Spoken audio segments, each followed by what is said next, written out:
Awakening often begins in a way no one warns you about. It does not arrive like a celebration. It does not feel like gaining a superpower or discovering a secret advantage over life. More often than not, it feels like something familiar is quietly slipping away. And I want to speak honestly about that, because misunderstanding this is what causes so much unnecessary fear. Let me ask you something before we go any further. Have you ever felt as though the life you once understood, the ambitions, the motivations, even the version of yourself you relied on no longer fits the way it used to? If you felt that sense of loss or disorientation, I invite you to say so in the comments below, because that experience is far more meaningful than most people realize. Here is a fact that rarely gets spoken aloud. Awakening does not add layers to your identity. It removes them, and removal feels like loss. It can feel as though the ground beneath your feet has shifted, as though the rules you were living by no longer apply. That is not because you are failing at life. It is because you are seeing it more clearly. Most people assume that personal growth should feel like progress in the conventional sense, more confidence, clearer goals, stronger direction. But awakening often begins with uncertainty. You may notice that goals you once chased with great intensity suddenly feel hollow. Not wrong, just empty. And this can be deeply unsettling if your sense of worth was tied to those goals. This is where many people panic. They say, "I've lost my motivation," or "I don't recognize myself anymore." But look more closely. What is really happening is that borrowed meaning is dissolving. The meanings you inherited from culture, family, and social comparison are no longer convincing you. And without them, there is a temporary silence. That silence can feel like grief. You are grieving an old life, not necessarily because it was bad, but because it was familiar. The ego thrives on familiarity. It would rather suffer predictably than face the unknown honestly. So when awakening begins, the ego interprets it as danger. Here is an important argument to understand deeply. Losing your old life does not mean you are losing life itself. It means you are losing an interpretation of it. And interpretations are not permanent truths, they are habits of thought. You may notice this loss showing up in relationships. Conversations that once felt engaging now feel repetitive. Social roles you played effortlessly now feel artificial. You may even feel misunderstood, not because others have changed, but because you are no longer fully invested in maintaining the same image. This is not arrogance, it is honesty. And honesty has consequences. Another subtle change is how you experience time. The future loses some of its hypnotic pull. You still plan, still act, but the fantasy that fulfillment is always just ahead begins to dissolve. This can feel like disappointment until you realize how exhausting it was to live perpetually postponed. Here is a simple truth. Awakening exposes how much of your old life was built on avoidance. Avoidance of uncertainty. Avoidance of silence. Avoidance of the uncomfortable question, who am I without my roles, achievements, and stories? When that question arises sincerely, the old answers stop working. And when answers stop working, it feels like loss. But in reality, it is the beginning of intelligence. I want to be very clear about something. Awakening does not mean rejecting the world. You still work, still care, still participate. What changes is the psychological weight you place on outcomes. Success no longer defines you. Failure no longer condemns you. Both become events, not verdicts. This shift often feels lonely at first, not because you are separate from others, but because you are no longer synchronized with unconscious momentum. You are no longer running simply because everyone else is running, and standing still in a rushing crowd can feel terrifying. But this loneliness is transitional. It is the space where false belonging dissolves, making room for genuine connection. Connection not based on shared fear or ambition, but on presence. The most difficult part of awakening is accepting that you cannot go back. Once you see how much of your old life was driven by conditioning, comparison, and compulsive striving, you cannot unsee it. You may try to re-enter the old patterns, but they will feel thin, unsatisfying. And this is where many people misunderstand awakening as depression or failure.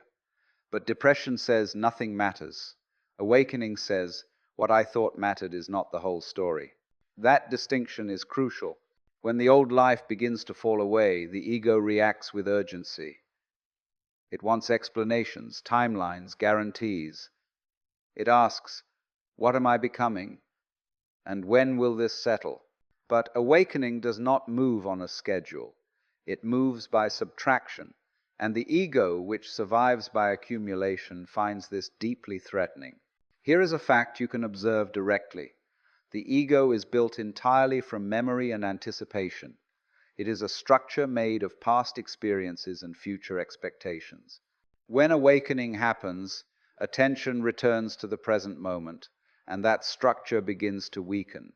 Without constant reference to past and future, the ego has nothing solid to stand on.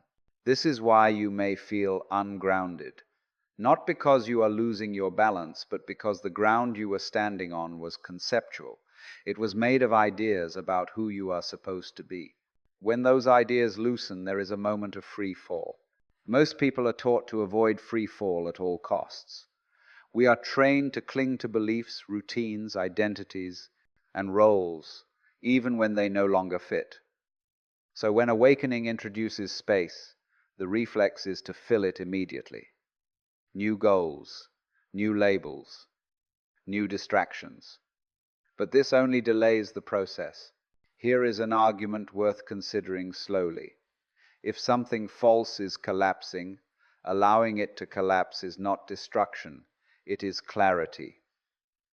You do not mourn the loss of an illusion once you see it clearly.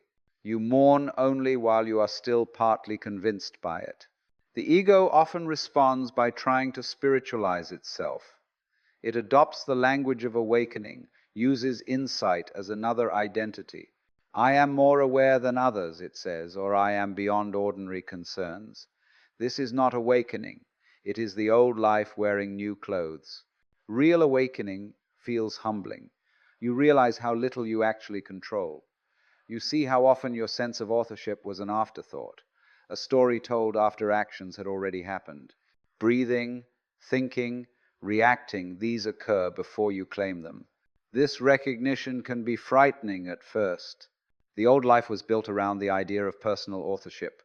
I decide, I choose, I control. Awakening reveals a deeper truth. Decisions happen, choices arise, and you become aware of them. This does not remove responsibility, but it changes your relationship to it. Responsibility becomes responsiveness. You respond to what is happening rather than forcing life to conform to your expectations. This feels less heroic, but far more intelligent. You may also notice grief arising unexpectedly. Not grief for a person or event, but grief for a version of yourself you invested in. This is natural. You are letting go of a character you played for a long time, and even if that character was limiting, it was familiar. Do not rush past this grief. It is not weakness, it is honesty. And honesty is essential if awakening is to deepen rather than harden into denial. Another sign of this transition is a growing sensitivity to dishonesty, not just in others, but in yourself. You may find it harder to say things you do not mean, harder to tolerate roles that require constant performance. This is not rebellion, it is alignment. At the same time, you may feel pressure from the world to get back to normal. Friends, family, and colleagues may not understand the change. They may interpret your uncertainty as failure or confusion, and this can tempt you to shrink back into the old life for approval. Here is the truth.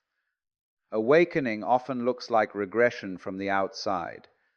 Less ambition, fewer certainties, more questions.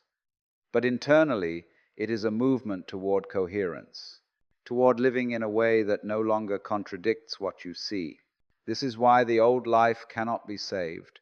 It was built on assumptions that no longer hold. Trying to preserve it will only create tension and fragmentation. When the old life has loosened enough, something unexpected begins to reveal itself. Not a new identity, not a better version of the old one, but a simplicity that was always present and largely overlooked. You discover that beneath the striving, beneath the fear of getting it wrong, there is a natural intelligence quietly at work. Here is a fact that becomes clear only through experience. Life does not need your constant psychological effort to function. Your heart beats, your breath moves, understanding arises, all without instruction. When the old life falls away, you begin to trust this intelligence instead of trying to dominate it. Meaning returns here, but in a very different form. It no longer comes from achieving a future ideal or maintaining an image. It comes from participation, from being fully present with what is happening, without trying to turn it into something else.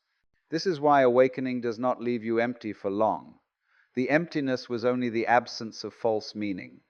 When that absence is allowed, something genuine fills the space, not excitement but aliveness, not certainty but clarity. Fear also transforms. You may still feel fear, but it no longer defines you. Fear becomes information, not an identity. It tells you when to be careful, when to pay attention, but it no longer dictates the shape of your life. Even the fear of death begins to soften, not because you adopt comforting beliefs, but because you see that everything you thought you were has already been changing continuously. The idea of a fixed self dissolves, and with it, the terror of its ending. Relationships deepen in this space. You stop needing others to confirm who you are. You meet them as they are, not as characters in your story. Love becomes less about possession and more about presence. And presence is something you cannot fake. Work changes as well. You still contribute, still create, still engage, but without the desperate need to extract identity from what you do. Action becomes cleaner, effort becomes quieter. You work because the work is there, not because your worth depends on it. This is the great misunderstanding about awakening. People think it removes passion. In truth, it removes compulsive striving. What remains is a more natural enthusiasm, the kind that does not burn you out because it is not driven by fear. The old life was built around becoming someone. Awakening reveals that you were never unfinished. Growth continues, but it is no longer fueled by self-rejection. It is fueled by curiosity. You begin to live with fewer internal arguments, less resistance, less commentary. Life feels more direct. Problems still arise, but they are met one at a time, not layered with unnecessary suffering. So when you look back, you realize that awakening did feel like losing your old life. And in a sense, it was. But what you lost was not life itself. It was a way of misunderstanding it. You did not fall apart. You came together. And if you are in the middle of that loss right now, know this. Nothing essential is being taken from you. What is falling away was never truly yours. What remains is something far more stable, far more intimate, and far more alive than anything you are leaving behind. That is not an ending.